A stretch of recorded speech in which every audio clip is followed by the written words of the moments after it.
Hai, assalamualaikum warahmatullahi wabarakatuh. Masih bersama aku Dr. Fenty. Welcome to my channel.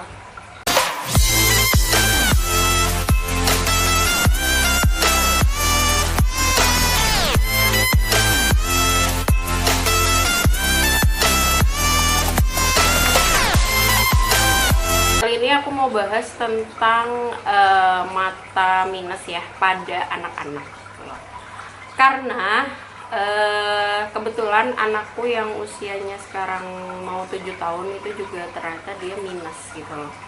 Dan aku mau sharing ke bunda semua apa yang harus kita lakukan gitu loh, bagaimana cara untuk mencegahnya, dan aku juga mau sharing kenapa sih kok anakku kok bisa sampai minus gitu loh, asal muasalnya bagaimana. Nah, kembali lagi ke definisi ya. Definisi miopi, mata minus atau rabun jauh itu adalah ketika kita tidak bisa melihat benda yang letaknya jauh gitu. Jadi saat jauh tidak terlihat atau buram. Nah, saat dekat itu baru kelihatan gitu loh. Contohnya kayak tulisan di papan tulis.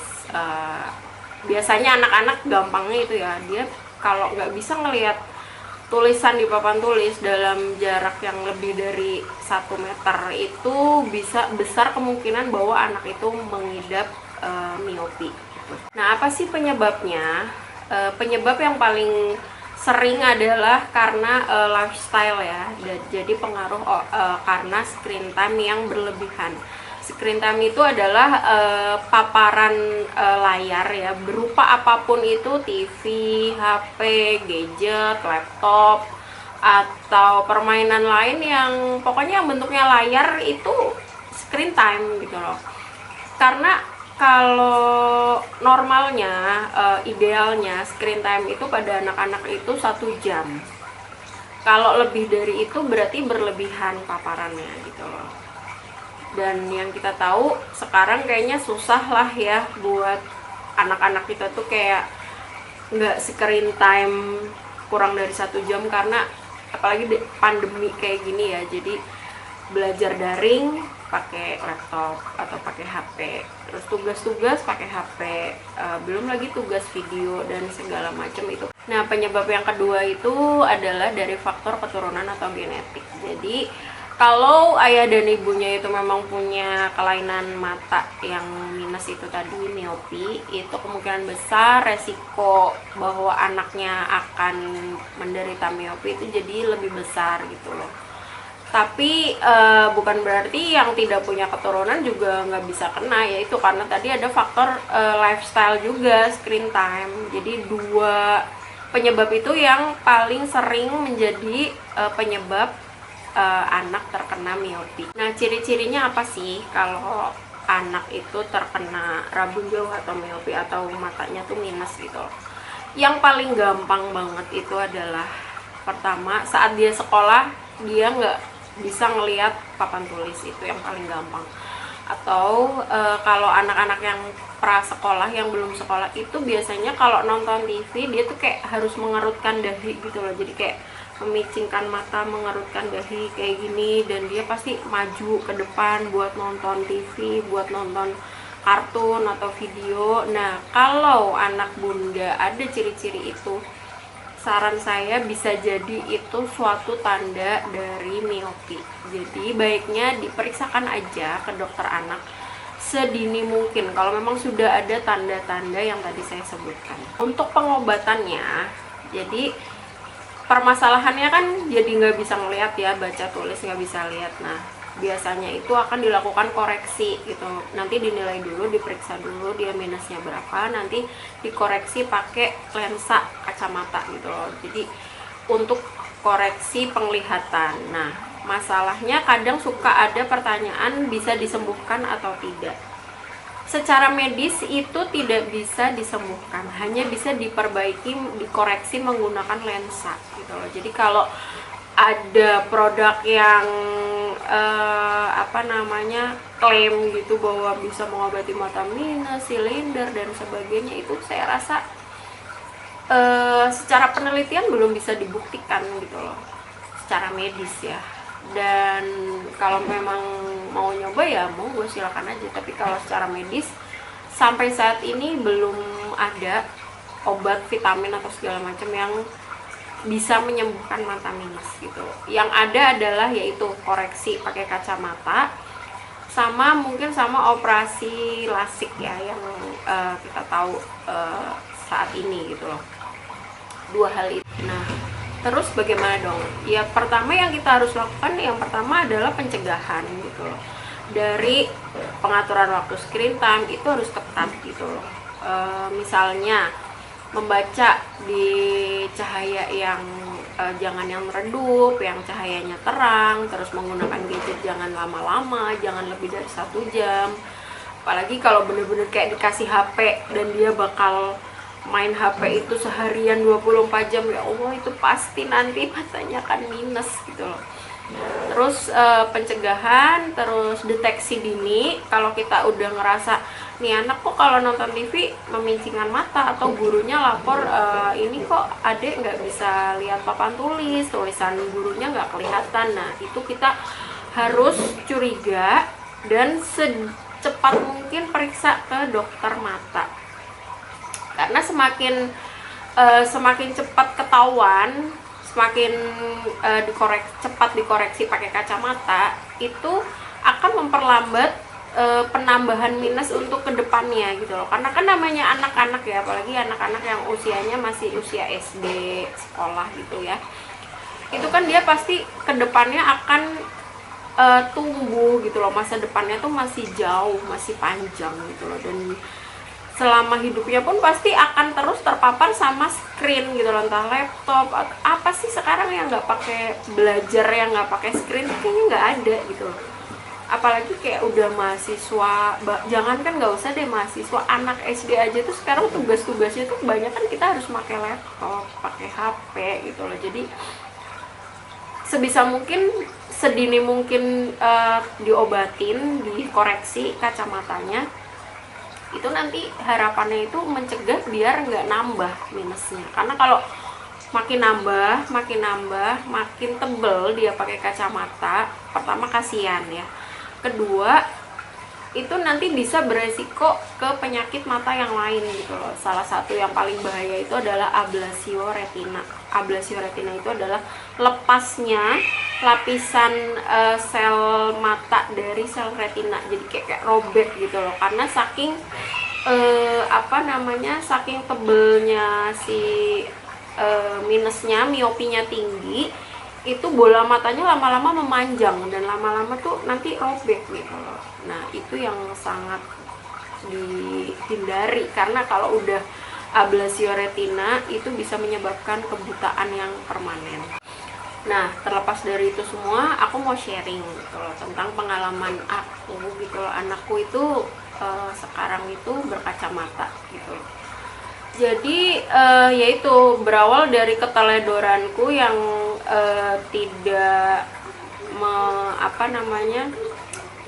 tidak disiplin soal screen time. Jadi aku kayak agak sedikit ngebebasin gitu loh anak, dia kepapar TV, kepapar HP, gadget, kepapar mainan kayak aku pernah beli mainan edukasi gitu yang ada layarnya, itu kayak aku ngebebasin dia banget gitu loh.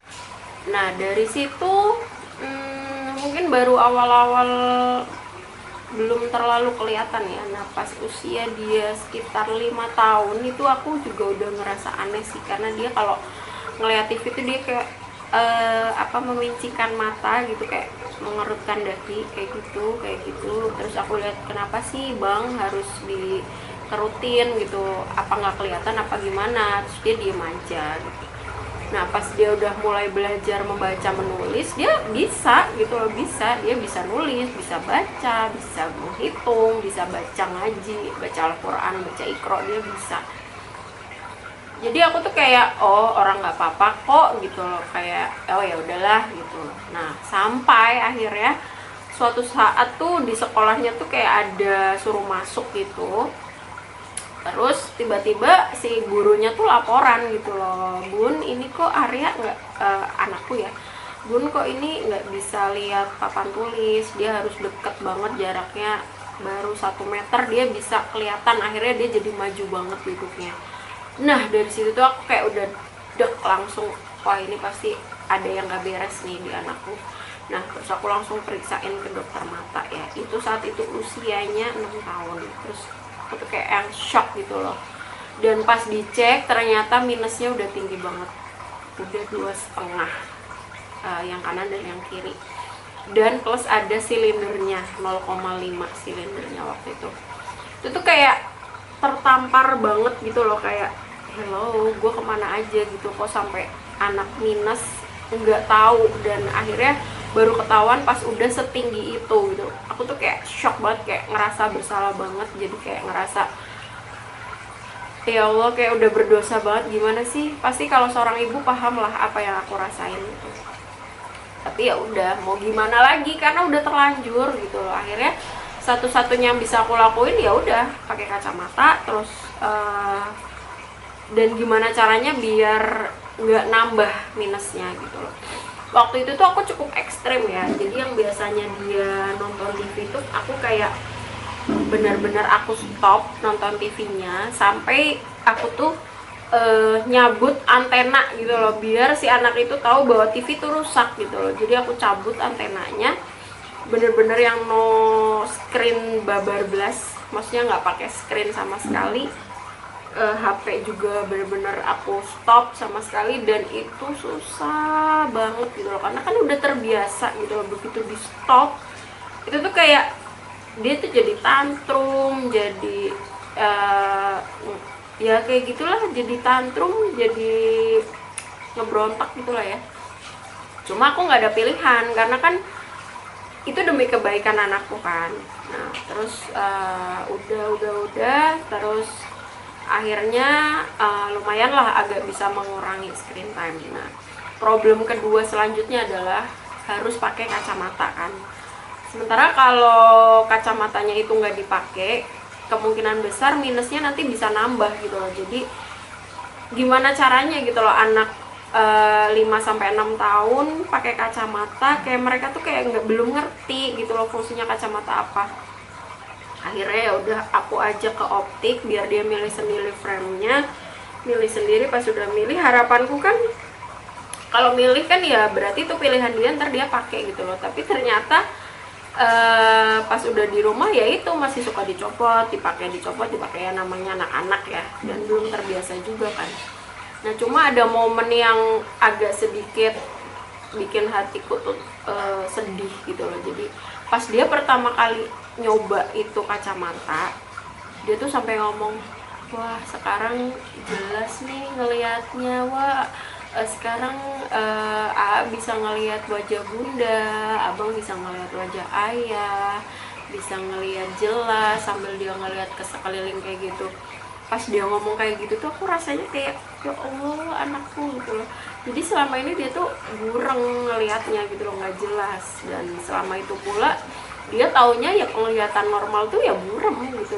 Dan pas dipakein kacamata untuk pertama kali tuh dia tuh kayak yang amazing banget gitu loh, ngelihat semuanya secara jelas. Dan itu ngerasa, dan itu benar-benar bikin aku kayak ngerasa bersalah banget gitu loh sama anakku. Nah mungkin sekitar 1 bulan sampai akhirnya dia terbiasa memakai kacamata. Akhirnya dia pakai terus, karena ya itu dia udah ngerasain kan bedanya pakai kacamata sama enggak. Jadi kalau nggak pakai kacamata tuh burem gitu, tapi kalau pakai kacamata jelas. Akhirnya dia pakai terus. Bahkan kalau kacamatanya nggak dipakai itu dia kayak yang nyariin, aduh kacamatanya di mana ya nih, ngelihatnya nggak jelas kayak gitu.